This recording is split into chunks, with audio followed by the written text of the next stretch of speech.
Hello guys and welcome back to Married at First Sight Australia, and today we are going to be talking about a very important week, the Friends and Family Week. And I gotta say, there were a lot of things to talk about, so I've had to cut some stuff because some stuff is just a little bit too boring to talk about and bring up. So I'm really going to be sticking to the key bits, the bits that had the most airtime. So unfortunately, I won't be talking about some couples in this episode.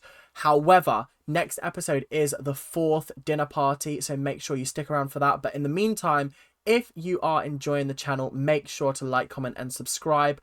The subscribing is the most important currently. We are on our way to 900. As of recording this video, we haven't reached 850, but I'm hoping by the time this video comes out, we will have. So yeah, please make sure you are liking, commenting and subscribing.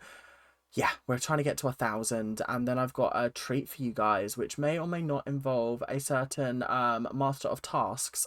So I will be back with that. But for now, thank you guys, and let's get on with the video. What couple am I going to start with first? Well, we're going to have a little bit of a couple check-in on the new couples.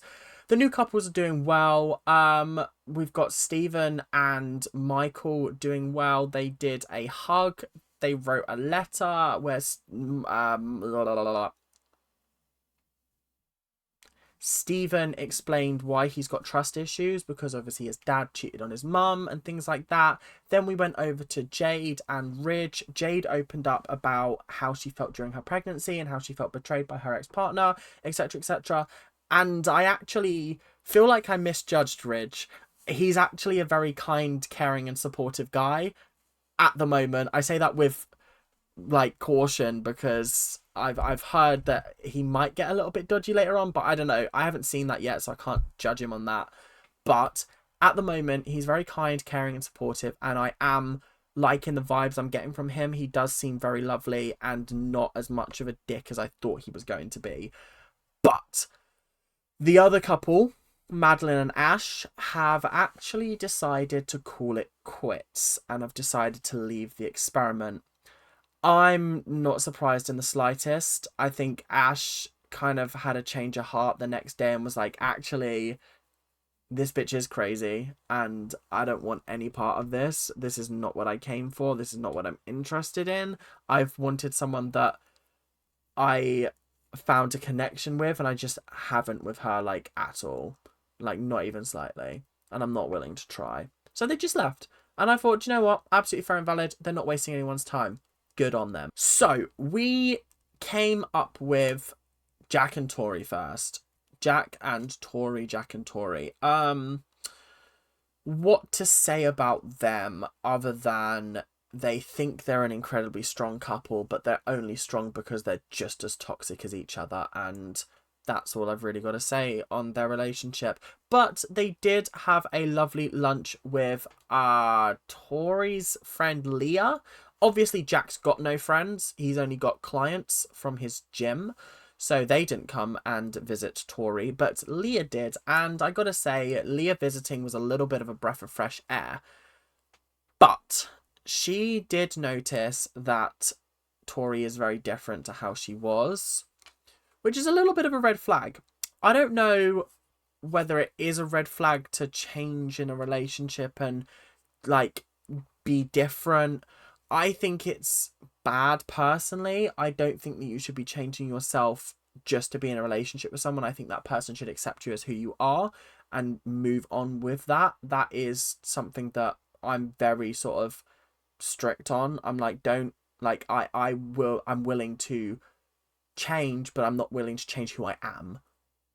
That's my kind of vibe. And the vibe I was getting from Leah is that actually she is kind of changed to how she was. She feels very submissive now, like she's under some kind of control. And I was like, that's what we've been saying this entire time. She also brought up the muzzle comment.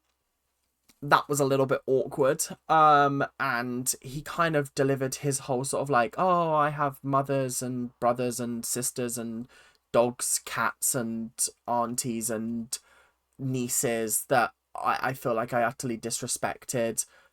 And I just feel like it's such a rehearsed response to this kind of question.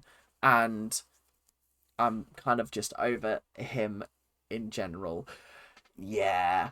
They also spoke about the fact that they have not had sex yet, which again, I feel like is a really big red flag. If you're in a relationship with someone and you want it to work, the next step to make is having sex. And he's like, oh yeah, I feel like I'm there. I feel like I'm there. But like no attempt has been made on his part. What's going on, Jack? What's going on? Meanwhile, we had Lucinda and Timothy getting ready separately. Now, if you remember in the last episode, Lucinda was a little bit open about how she was feeling about the relationship, and she basically was like, I don't feel like it's going anywhere. I feel like we're just in a friendship. Like, what's going on here? And he kind of felt blindsided because he felt like things were going well, and then all of a sudden he's hearing that, oh no, these things are not going well, and you're actually not, you're not all that for me currently. And so when he sat back down, he was like, don't talk to me, do not talk to me.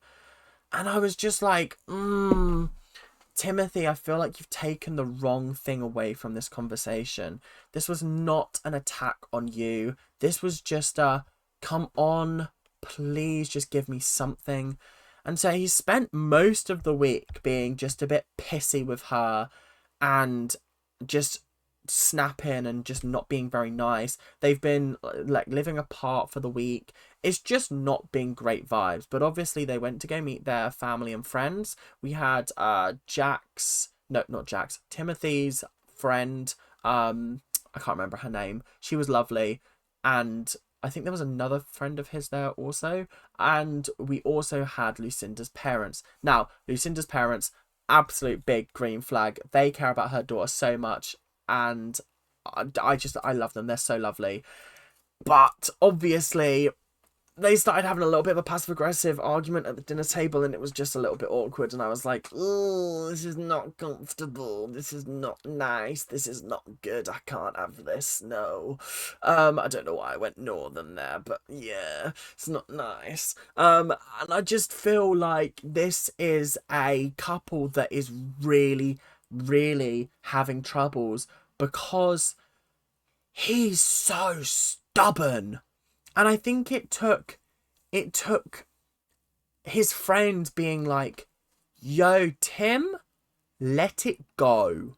Let it go. It's not the end of the world. Like, it is really not as big a deal as you're making it out to be. Please, for the love of God, sort yourself out.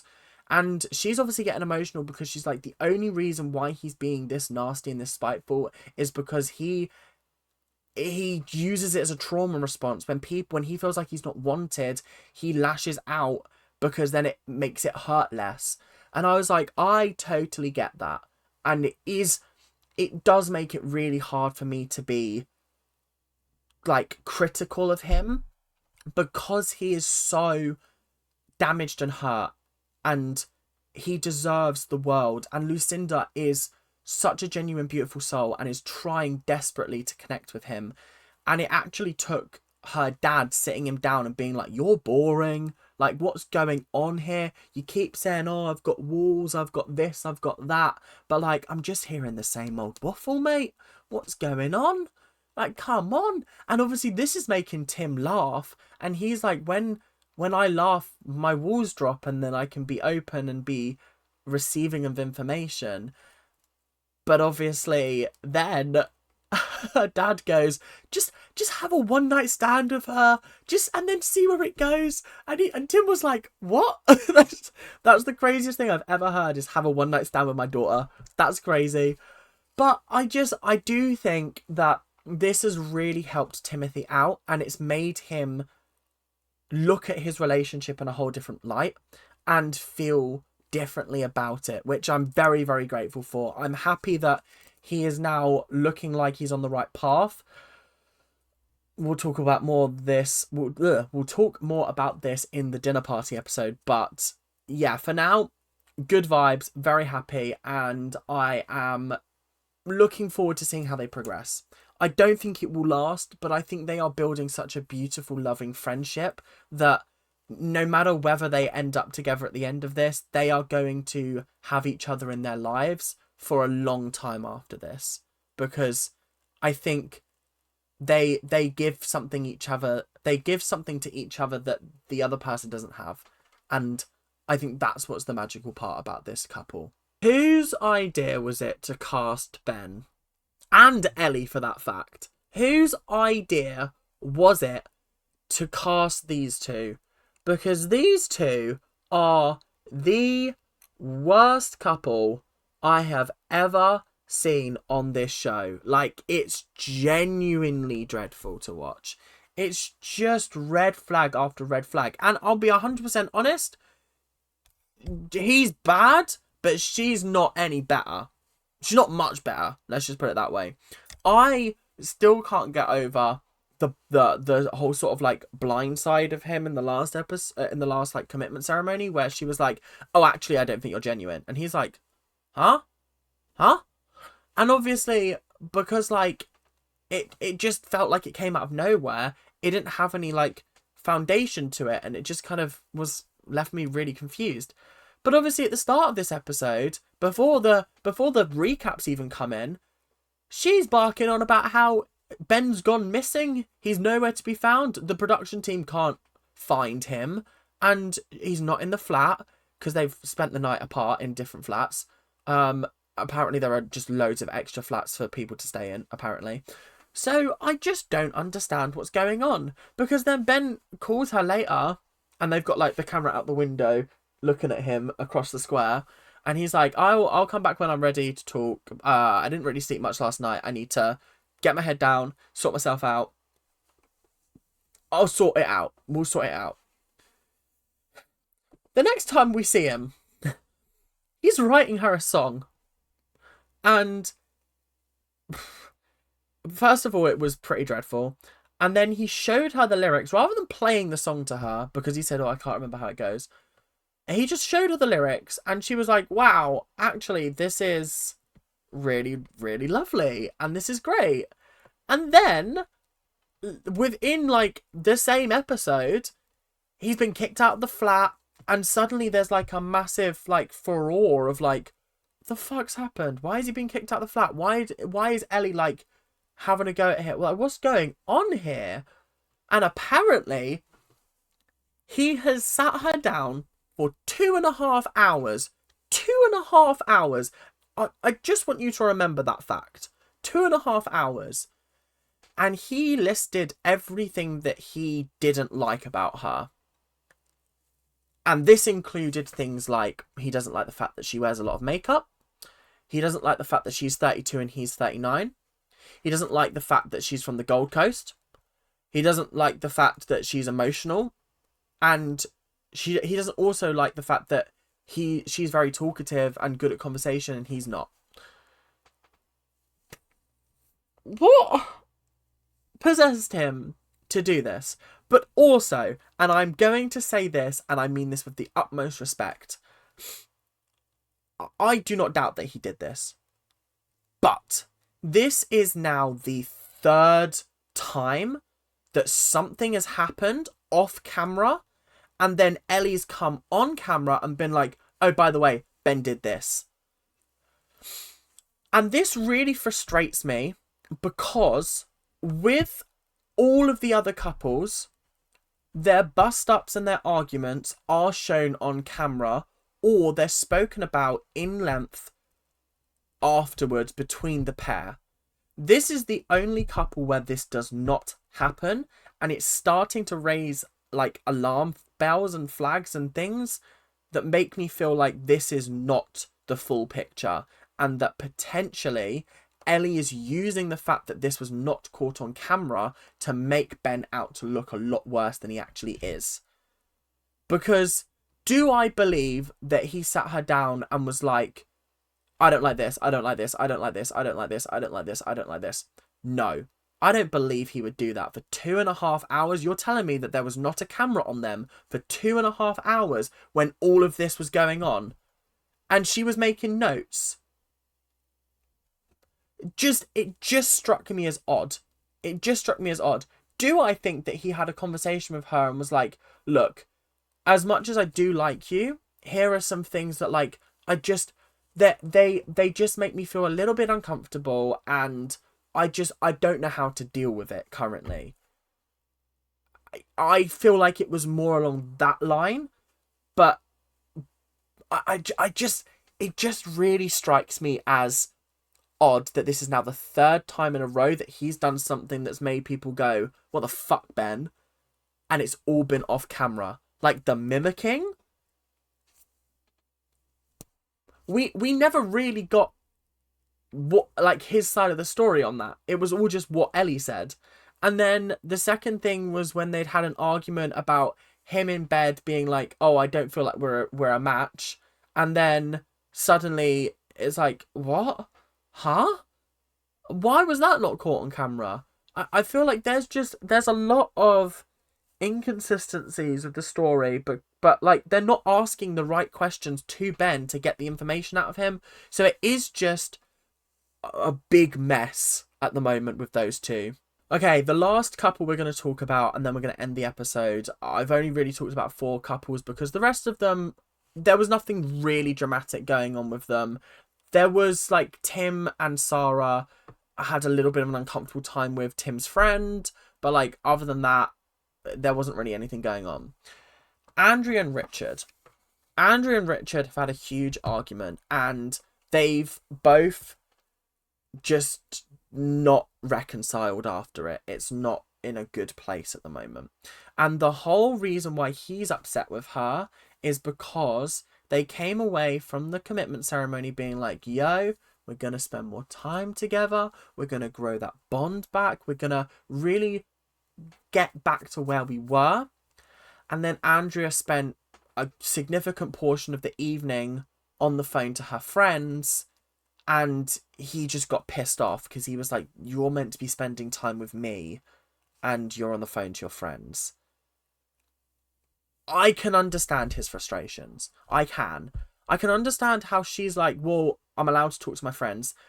I'm not saying you're not. I don't think Richard is saying that you're not. He's just saying that you've said, "Yo, let's make an effort to rekindle our intimacy and rekindle our relationship," and yet you're not showing any active signs of wanting to do that. That's the issue here. That's what the problem is. And so obviously when her best friend and his daughter came around, and he is breaking down in tears going, "I don't think she likes me anymore. I don't think she has any interest in me anymore because of this stupid thing that I said at a commitment ceremony." I'm sorry, but like, I don't even think it was that bad what he said. I think it even if it was truthful, even if he was telling the truth 100%, I just took it as a bit of a joke, but it was her reaction to it that made me go, "Oh, he is actually telling the truth." If he was saying it in a jokey way of like, "Oh, yeah, we've been going like 2-3 times a day. It's brilliant." Then I would have been like, "Oh, that's funny. Yeah, obviously they're not, but like it's funny." But her reaction of like, "Oh, I can't believe you just said that," was like, "Oh, okay." So I don't know whether like I feel like he meant it in a jokey way and she's taken it the wrong way and now it's really affected her and she can't move past it. But oh, I don't know. I've had enough of trying to guess people's motives because I don't understand how this has caused such a horrific problem. They were so good, and now it's like literally back to square one, which is what he said. And she was like, "No, we're not." And I was like, kind of, because this man's crying at your dinner table and you're not even getting up to hug him. What's going on? Like, the thing is that Andrea and Richard are the oldest people in the competition, aside from Timothy. I think Timothy is a year younger than Andrea, actually. But they're still the oldest people in the competition, and that brings a level of maturity. But this doesn't strike me as very mature. The fact that Andrea doesn't seem to be wanting to talk about this situation, and she's not willing to accept apologies from Richard for what he said. And yeah, it's weird, it's uncomfortable, and let's just move on. So that is all we've got time for today. Thank you guys very, very much for watching. I hope you guys enjoyed, and I will see you guys in the next episode of MAFS. We've got a juicy dinner party coming up. There's a lot of people showing their true colours at this point in the competition. Well, not competition, experiment. And I gotta say, I am not supporting hashtag Team Tory. There is no Team Tory. Obviously in general, but specifically within this experiment, Tory is not. No, it's so telling, because now I'm like, oh rah, this is why her and Jack are still together, because they're just as bad as each other. Cool. Okay, so thank you guys very, very much for watching. I hope you guys enjoyed, and make sure to like, comment and subscribe, do all of that YouTube stuff. We are on our way to 900. Let's try and get there by the end of May. I mean, ideally it'd be lovely to get to 1,000 by the end of May, but I'm not gonna push you guys. I'm not gonna push it, but I'm expecting big things. So without much further ado, thank you guys very, very much for watching, and I hope you guys enjoyed, and I'll see you guys later. Keep on ranting. Bye now.